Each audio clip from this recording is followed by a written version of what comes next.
সকাল থেকে রোদ ঝলমলে আকাশ, তবে দুপুরের দিকে বজ্রবিদ্যুৎ সহ বৃষ্টিপাতের সম্ভাবনা। কলকাতার সর্বোচ্চ তাপমাত্রা 27 ডিগ্রি সেলসিয়াস, সর্বনিম্ন তাপমাত্রা 19 ডিগ্রি সেলসিয়াস।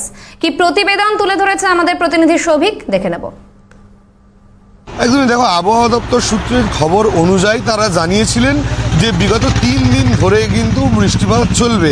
সেই মতোই কিন্তু গতকাল বৃষ্টিপাত হয়েছে। সকাল থেকেই মেঘলা আকাশ দেখা গিয়েছিল এবং তারপরে রাত্রের দিকে বিকালের পর থেকে কিন্তু বৃষ্টিপাত কিছুটা কমে গিয়ে গেলেও কিন্তু রাত্রের দিকে ক্ষণিক বৃষ্টিপাত হয়েছিল কিছুক্ষণের জন্য, এবং তারপর কিন্তু আজকে সকাল থেকে একটি রৌদ্রোজ্জ্বল আকাশ দেখা যাচ্ছে, পরিষ্কার আকাশই দেখা যাচ্ছে। কিন্তু আবহাওয়া দপ্তর সূত্রে যা খবর রয়েছে, দুপুর থেকে কিন্তু বৃষ্টিপাত হতে পারে, কিন্তু সেটা 40% সম্ভাবনা রয়েছে।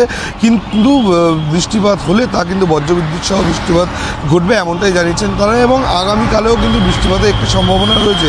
এবং সবটা মিলিয়ে আজ সকালের কলকাতার সর্বনিম্ন তাপমাত্রা 19 ডিগ্রি সেলসিয়াস এবং সর্বোচ্চ তাপমাত্রা যেতে পারে 27 ডিগ্রি সেলসিয়াস পর্যন্ত। 3 কিলোমিটার বেগে কিন্তু বাতাস বইছে। বাতাসে আপেক্ষিক আর্দ্রতার পরিমাণ কিন্তু 95% রয়েছে। এবং সবটা মিলিয়ে আবহাওয়া দপ্তর সূত্রে যেমনটা জানিয়েছিলেন যে এই মার্চ মাসের শুরুর দিকে যেমনটা শীত ছিল সেরকমই কিন্তু বৃষ্টির একটা সম্ভাবনা দেখা গিয়েছে দোল পূর্ণিমার আগে আগে। ফলত এখন দেখার বিষয় দোল পূর্ণিমার পরে এই যে ওয়েদার আপডেট, সেই ওয়েদার আপডেটে কোনো রকম পরিবর্তন থাকে কিনা বা এই আবহাওয়ার কোনো পরিবর্তন থাকে কিনা, সেটা কিন্তু এখন মূল দেখার বিষয়।